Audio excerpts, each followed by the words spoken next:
Good afternoon, I'm Brian Reagan. This is Tyler Kelly. And we are coming to you with our midday meditations on Isaiah. And today we are in chapter 21, verses 1 through 10. Burden against the wilderness of the sea, as whirlwinds in the south pass through, so it comes from the desert, from a terrible land. A distressing vision is declared to me. The treacherous dealer deals treacherously, and the plunderer plunders. Go up, O Elam, besiege, O Media. All its sighing I have made to cease. Therefore my loins are filled with pain. Pangs have taken hold of me like the pangs of a woman in labor. I was distressed when I heard it. I was dismayed when I saw it.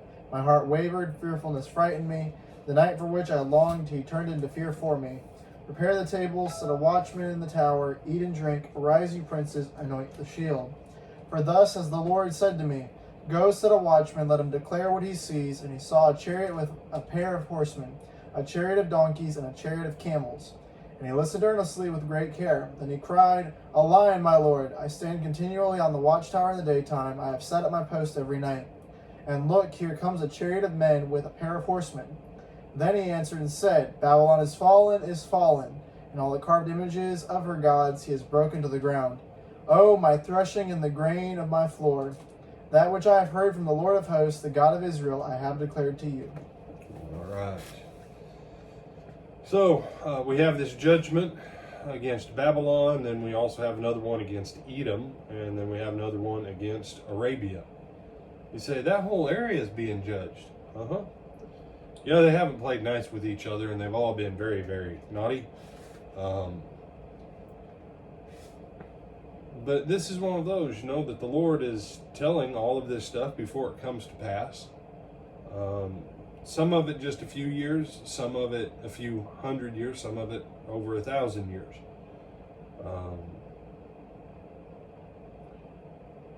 But the point, and we touched on this a couple days ago, the point that we need to get is that God holds nations and great cities accountable.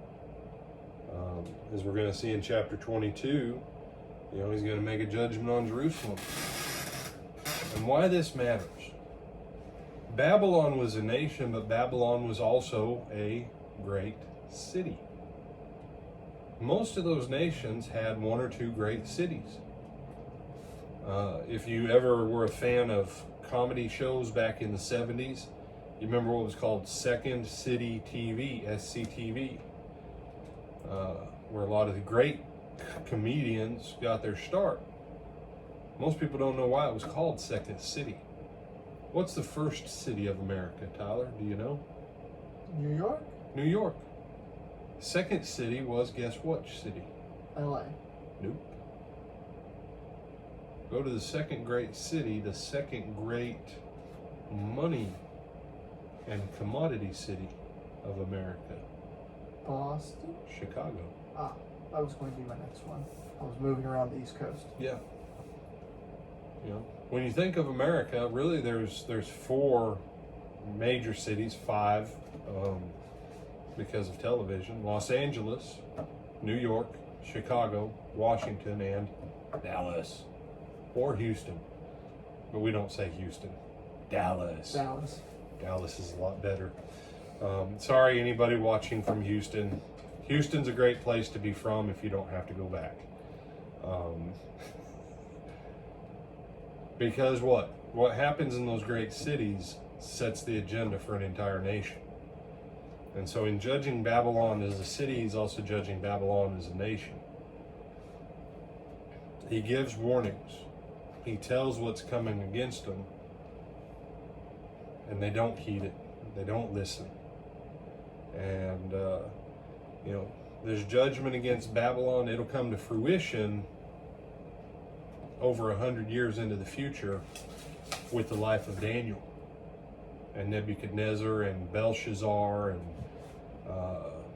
and all that, and the hand, meeny, tekel, upharsin, and all that. It all come to pass then.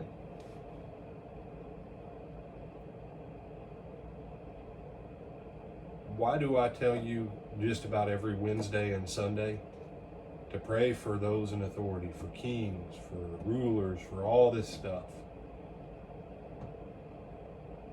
Because if we, the children of God, aren't going to pray for it, I promise you the children of the devil ain't. And if anyone's going to turn our nation, it's going to be the children of God who are going to turn it for light. Otherwise, just like these nations were judged, so America will be judged.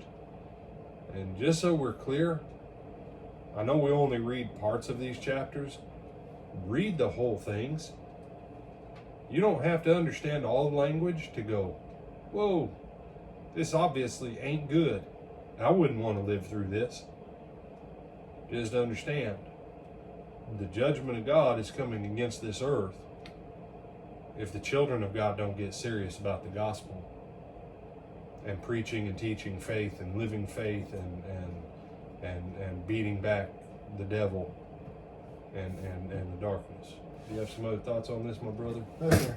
All right then. With that, Lord willing, we'll see you tonight for Twilight Talks on Faith.